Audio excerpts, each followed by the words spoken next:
am absolutely thrilled to have Clarence Seedorf, the chairman of the Black Impact Foundation. Thank you so much for your time and for being here today. Pleasure. Thank you for having me.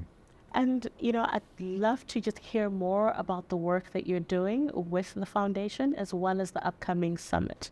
Could you share your strategic objectives to that? Yeah, the name indicates already what our focus point is. Even though we are very inclusive and looking at the bigger picture, how we as a Black community can play a positive role in society, which we haven't really taken our seat at the table yet the way we should. So our mission is to unite the global Black community, and anybody that believes that the Black community deserves to be united, because a lot of efforts have been made to keep us separate and divided. So I think it's time for us to take things in our own hands. It's happening in various sectors, but it's happening still in a segregated way. So what we really want to do is to unite all of that and to bring the people together. That's why we started strategically the summit, which is now in the third edition, happening on November 30th and December 1st in Dubai, where we have dialogues, of course, about many topics touching on different sectors, and being that platform, being that voice, but also educating ourselves to really sit on a table, engaging with each other and building that trust that has been broken on purpose. But now we on purpose need to build that trust again. Yeah. And I love that you mentioned that you're bringing communities together. Why should members, of the arts industry, health, commerce, why should they attend this event?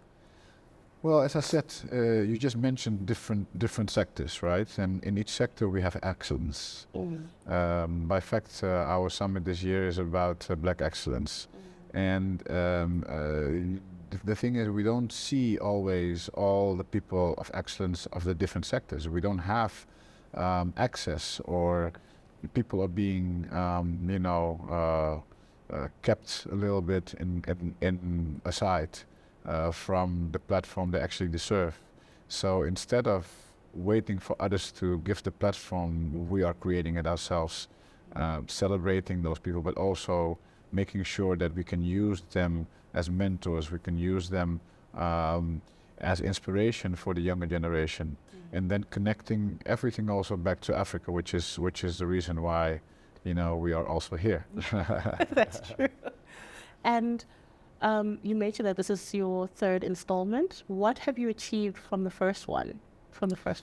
Well, exactly what the mission was with the summit is that we create a platform, we connect people of excellence that are globally, in their, let's say, living their successes, but not necessarily have that connection with each other.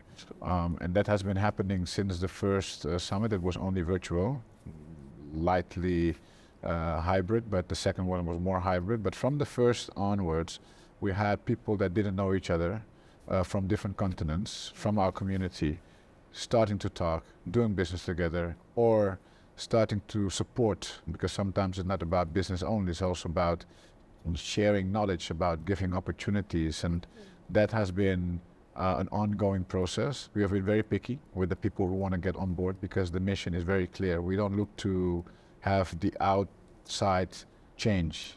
We are the change. We need to change. We need to come together. And once that is going, then, I think then we have reached something that I think we all aspire to.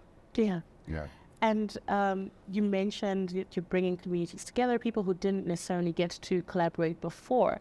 How is the BIF executing its goals on building and sustaining a more inclusive society? Yeah, first of all, we are convinced that we don't have a community, a global community, like other groups in the world, right? So that is our main focus. And in order to achieve that, we need to build those platforms that can be the summit, that might be, music festivals, that might be other conferences, that might be, scholarship programs, tutorship programs, and also internship programs. All of these things, creating funds But in order to build over the years, we have strategically starting signing partnerships. Partnerships like with the African Energy Chamber, partnerships like with other institutions that can increase the credibility of what we're doing, and also help to be a voice for the movement, because it's not really like a foundation where we get money and then we're going to start implementing it on projects. No, there are many who are doing that in an excellent way. Yeah. We really want to use the money to create those platforms and to build bridges, because again, what we have been used to do is to focus on our own region, but our people need to understand that there's so much talent, for example, in Europe, that would happily come to Africa or go to America or vice versa, or go to the Caribbean and vice versa. That is the kind of movement that actually is happening, because Affection Bank, for example, with the conference that they're having again this year in the Caribbean, is doing exactly that. So the diaspora and African continent to be united once again. And what programs and initiatives are you currently working on to support the next generation, whether it's leadership, development, community engagement? What are you currently working on?